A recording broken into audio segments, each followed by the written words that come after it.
एक और राज्य में कांग्रेस की वापसी, भाजपा की होगी करारी हार, सर्वे ने उड़ाई बीजेपी की नींद। बता दें कि लोकसभा चुनाव के बाद इस साल के अंत में महाराष्ट्र में विधानसभा चुनाव होने हैं। चुनाव से पहले सभी पार्टियों ने कमर कसनी शुरू कर दी है।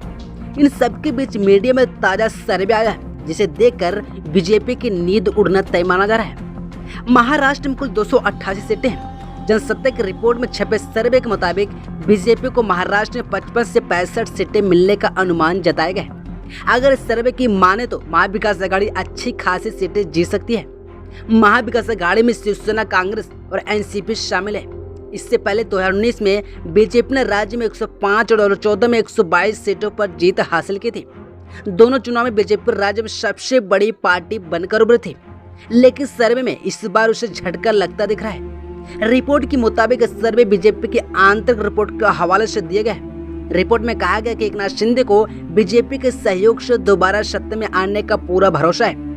नवभारत टाइम्स के दूसरे सर्वे में जो आंकड़े पेश किए गए वे भी बीजेपी का टेंशन बढ़ा रहे हैं। रिपोर्ट में एक राजनीतिक विश्लेषक ने मुंबई के 36 सीटों पर सर्वे किया है। इस सर्वे में एनडीए और महाविकास आघाड़ी के बीच कड़ी टक्कर दिख रही है।